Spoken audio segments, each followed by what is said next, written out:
But maybe I'm wrong, let me try listening to Crush again, hold on.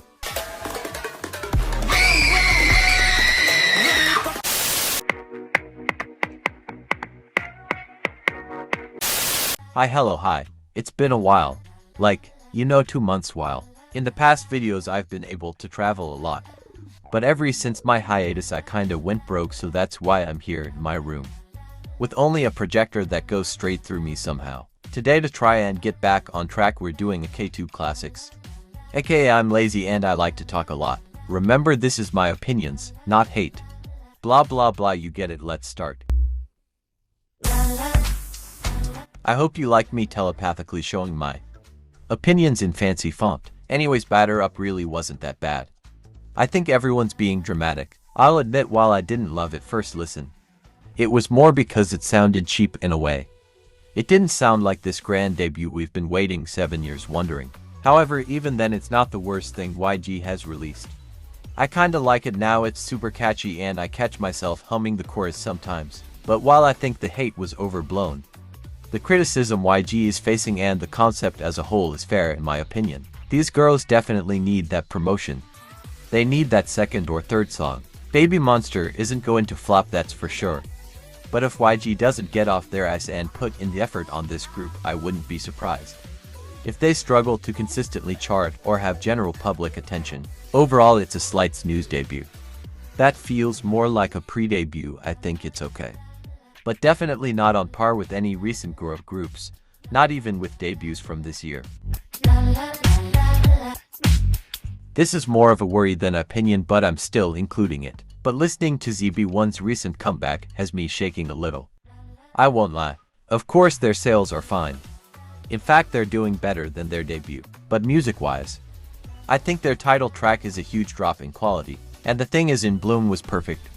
All the members fit the concept just fine. The B-sides were good.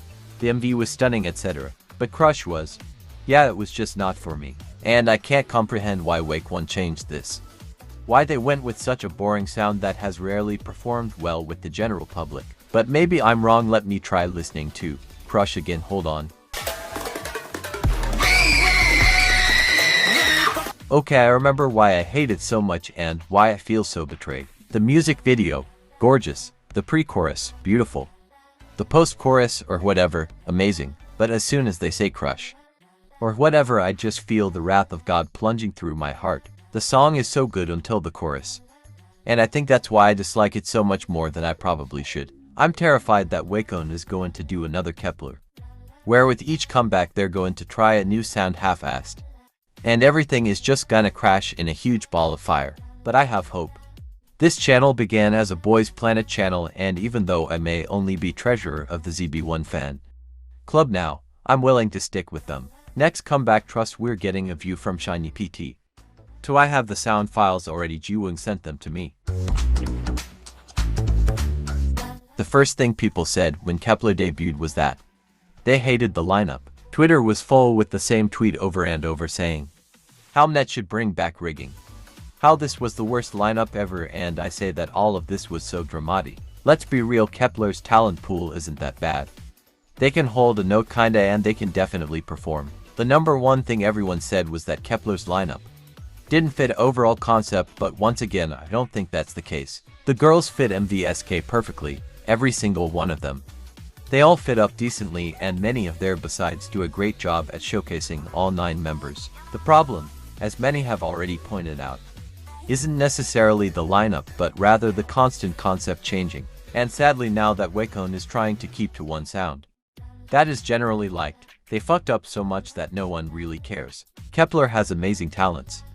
All of them had great potential, and many of them still have great potential to have a successful K-pop career. And even if this isn't the perfect lineup, there really isn't a lineup that doesn't fit with each other. It's the company's job and responsibility to find a sound that can successfully fit all the members. It genuinely ruffles my feather when people try to paint the Kepler members as completely incapable and untalented, when I think they're one of the most talented performers in the industry currently. Moral of the story: fuck WONBIN, trust Kepler will be famous. Queendom puzzle was the final nail in the coffin. But I think the signs that this series should end were present since Queendom Season 2. I mean the fact that the literal winner of Queendom Season 2 had to join Queendom Puzzle shows just how little this show is benefiting the groups joining it now. Also, looking at all of the contestants throughout the history of the show, really the only group who is genuinely still relevant are Stray Kids, I-DLE, ARTMS, but the reason all of them are successful now isn't necessarily because of King/Queendom. You could also argue Mamamoo is also still relevant, but they were pretty popular even before the show. The Queendom 2 girls definitely had it the roughest, like I said. The winner NWJNS got a single comeback after the show and was sent right back to the trenches. In Queendom Puzzle, LOONA are actually doing pretty decent separately. But that doesn't count because as a group they literally don't exist. I forgot the rest of the ranks. But Hyolyn I haven't really heard of since the show. Kepler ... we already said enough, but again trust. They will be famous next month, I already know. I haven't really seen much from VIVI's either other than their recent dance challenge. And Brave Girls literally disbanded and their regroup is considered NWJNS. Queendom Puzzle had potential, but I genuinely haven't seen anything, no hype, no nothing for LEEHAB. And with that I don't see it being any better for a possible Kingdom Puzzle. Overall this series could have been really cool. It could have been a yearly or bi-yearly thing, but Queendom Season 2 kinda messed it up. I think it was mostly the lineup. Had it been a different lineup it probably would have ended better, but I don't know. And their attempt to spice it up hasn't really gone too well. So I think it's time to just end it. The entire discourse surrounding AI groups that happened this year was genuinely so dumb. And this discourse isn't new, it happened with Aespa. Similar discourse goes on with VTuber and Vocaloids, but this year especially was so dumb. There is genuine and good arguments on why AI as a whole is bad. But the arguments fans used were just not good. First of all, Maeve, Plav, Superkind etc. aren't even actual AI. I'm not familiar like at all with Superkind. But it looks like there's actual singers behind Maeve, and Plav is quite literally just VTubers. I want to go into more depth in this topic in a future video.